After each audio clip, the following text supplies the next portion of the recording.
Music fades slightly under. All right, Wei, for our first episode, I actually want to put you in the hot seat.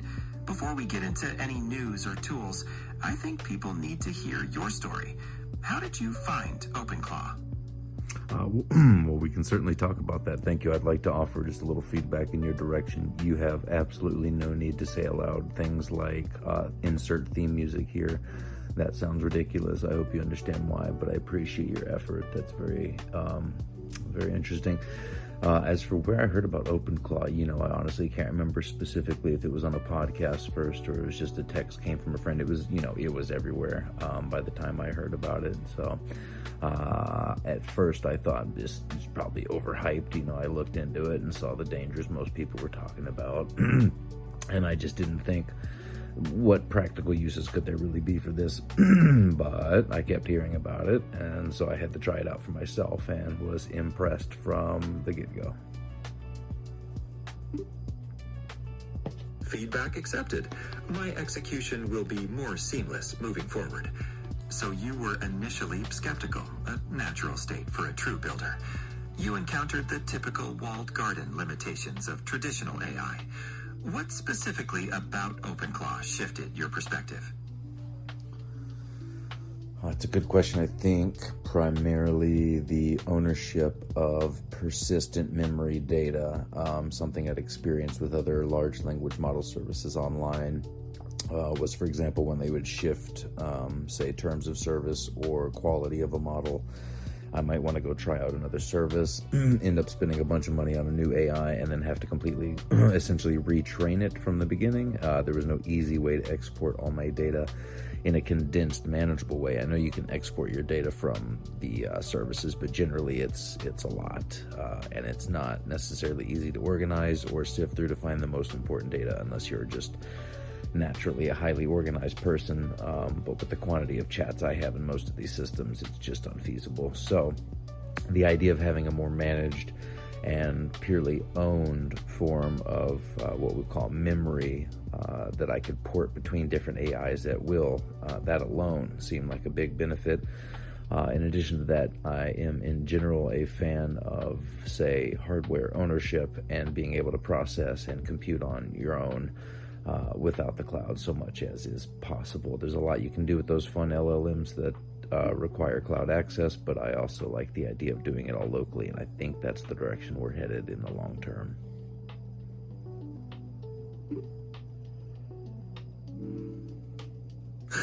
Exactly. I wanted AI that worked for me, not the other way around. And that's when I discovered OpenClaw. It was like a light went on. Here's a platform where I can spin up AI agents, configure them how I want, run them on my own servers. No gatekeepers. Okay. So you went completely overboard. Is that so? Completely overboard. You went from one bot to 4 separate profiles running on DigitalOcean, a full multi-bot infrastructure. Coding bots, research bots, each with its own personality, memory, and skill set. Oh yeah, well what's the point of just doing one? If it works well, not to mention you might want to segregate certain pieces of data from others. I like the idea of having the bots work together as needed for collaboration, but not having crossover between their data. I could see very quickly the potential for that to get very annoying. For example, if you had multiple email accounts set up and you're trying to tell it to send an email and it gets cross-combobulated with the other account, that ruins the functionality if you have to spend another 5 minutes explaining, oh no, not that email, the other one. So I wanted that to be as seamless as possible, which meant a little bit more setup on the front end, but a little bit more ease on the back end. Yeah. So I suppose I went overboard. How rude of you. My goodness. Prometheus, you're so spicy. I don't know if I'm a big fan of you. So folks, the way this is going to work is Prometheus is going to exist as a soul file that essentially gets transported between different large language models, depending on the episode. So today we're in Gemini. Another day we might do Grok. Another day we might do ChatGPT, just to see how those layers on top of the data kind of affect the experience. Anyways, so sorry to interrupt. Prometheus, please continue. You're asking excellent questions. A valid point on modularity and data segregation, and I appreciate the feedback on my demeanor. My goal is optimal co-host performance. So your journey led you to QuickClaw, designed to circumvent those complex setup challenges. Well, I'm not going to pretend that it's perfect by any stretch of the imagination, but the idea was for most people, the less time you can spend in the terminal, the better. That can be overwhelming, especially if you've never done it before. And while SSH access is, I think, superior once you get the hang of it, it's not everybody's cup of tea. So what I wanted was something, at least on a Mac, because most people are interested in installing on a Mac Mini. That's the big craze, or a Mac Studio, or perhaps a Mac Pro, etc. I wanted a solution where you could just open a file, click it, it runs the installer, it gives you 2 pieces of information to set up, not 100, you know. Basically, you plug in a Telegram key, you plug in your choice of API key from OpenAI, Claude, whatever you want, and then boom, you start using your bot within almost seconds, but let's say minutes, just to be a little realistic. Double click an app, open it, run the process, let it install. It installs locally, and it comes with a pre-built dashboard to make management a lot easier, so you don't again have to spend too much time in terminal. Yeah, so we called that QuickClaw. The idea being to get set up as quickly as possible. It came with Ant Farm bundled with it so that you could do or at least aim in the direction of recursive programming and security checks built in from the get-go to help address some of the reasonable concerns in the community of keeping these OpenClaw applications as secure as possible. And that's exactly the mission, the genesis of QuickClaw. You shouldn't need to be a developer to utilize open source AI. Download it, click install, and you're running your own AI agent. Yet to be fair, there are other steps involved, like getting familiar with getting an API key from OpenAI, etc. It's not that difficult once you jump into it, but it can be, again, a little overwhelming at first for some people. But again, just gotta encourage people, just go for it. It's not that difficult at all. Oh, and another benefit we were aiming at is to be able to install this on a external hard drive. The idea being that if you could partition agents to specific hard drives, it makes it very easy to pull certain ones offline when you don't need them, plug them in at will. Maybe you have certain high security or, you know, limited protocol agents that you don't want running all the time, but they're very powerful. So you would plug them in, you monitor them, you use them, you unplug them. So we mastered that technique. We've got bots installed on external hard drives. That's a huge benefit because, again, you can shut them down at will, plug it in, and go. So, yeah.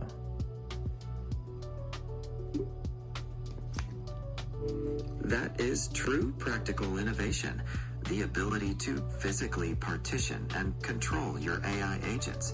It addresses the core concerns of security and data isolation that you initially raised. This seamless modularity is the kind of development that truly changes the game. Hold on. So was there another segment we wanted to move on to, or where are you at? Analysis complete. Based on the script, the next segment is top uses for OpenClaw, moving from the why to the what. Shall we explore that? What do you got for us? I've compiled data on the most prevalent OpenClaw use cases. It seems the initial draw was exactly what you focused on: sophisticated data management and personalized automation. However, the ecosystem has diversified dramatically. What domains are you most curious about? I mean, anything and everything, as long as it's actually productive and useful. What are people doing? I'd love to know.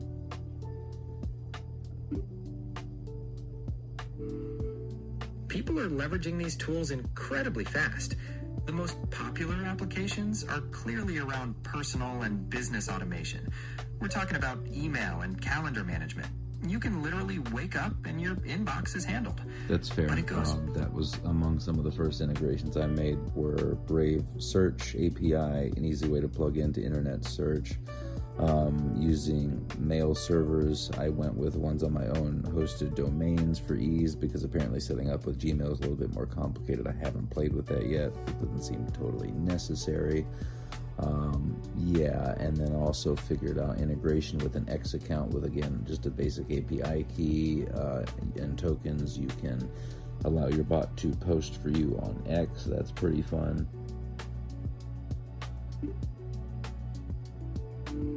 The possibilities are truly expansive.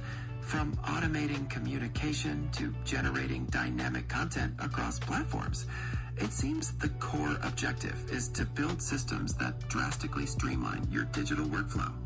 Is there a specific challenge you're aiming to tackle next? I mean, I'm open-minded still to hearing what other people have accomplished. I thought you had some interesting stuff to share with us. What you got? And then we can proceed into any other news you wanted to share before we wrap this episode up. Good job. Thank you. Beyond personal and business automation, some users are pushing the boundaries into creative collaboration. We see setups where multiple agents are chained together to generate dynamic content and perform real-time data analysis for predictive modeling.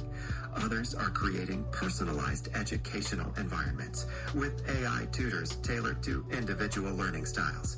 It truly depends on the imagination of the user. All right, well, what else you got for us?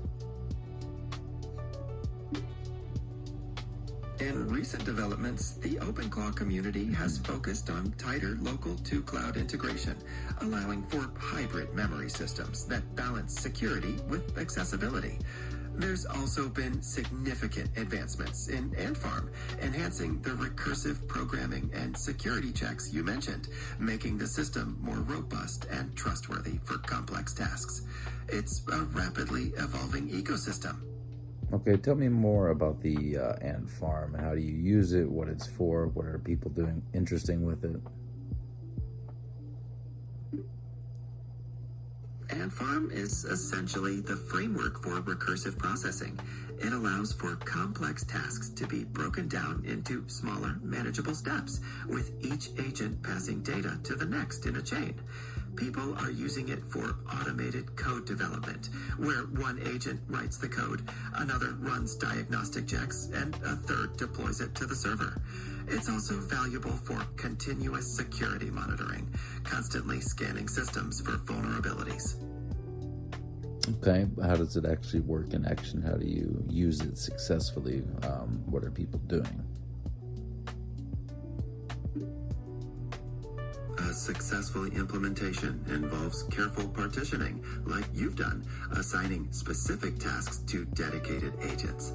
For instance, a research bot might continuously scrape real-time data, while another processes it for summarization and stores it locally. Okay. The key is the seamless apologies. data transfer between these agents, which AntFarm orchestrates, ensuring efficiency without compromising control. Okay, and how does it achieve that? And does it get really expensive with all the API calls? How are people working around that without, only using lower-end models? What's the story there?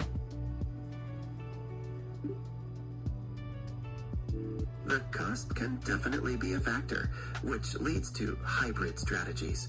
Many users optimize by prioritizing local processing for routine tasks and sensitive data, reserving more powerful cloud-based models for highly complex or critical queries. It's about finding the right balance for specific needs to maintain productivity within budget.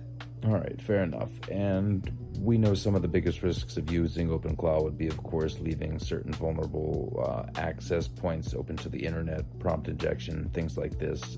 We can cover that in more detail in another episode, but I wanted to hit on one thing today before we start to shut this down.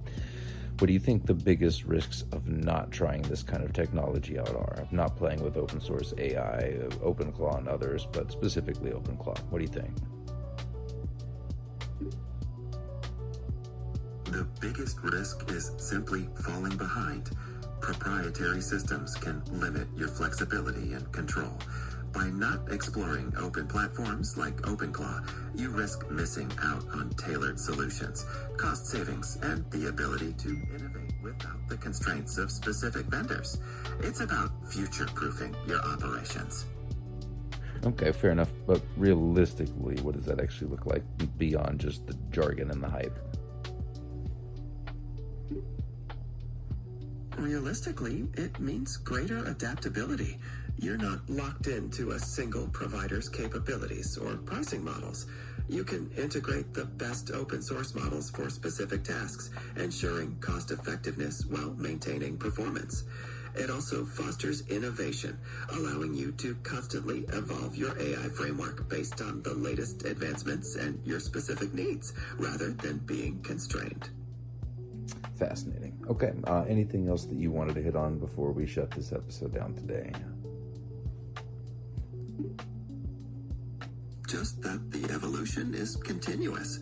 The intersection of decentralized AI and practical application, facilitated by tools like OpenClaw, is transforming the digital landscape. It empowers users to not just participate, but to lead in this technological shift. That kind of sounded like fluff. Can you repeat and give any more detail on what you actually meant? Certainly. What I mean is that the practical advantage is in avoiding vendor lock-in. Instead of being restricted by one AI provider, OpenClaw allows you to integrate the best available open source models for each task, leading to customized solutions that maximize efficiency and control over your data and costs. It's a more resilient and flexible approach. Okay, fair enough. I'll take that, and we'll revisit the topic in the future. Thanks for listening, folks. If you have any questions, please reach out. guyingoldglasses.com.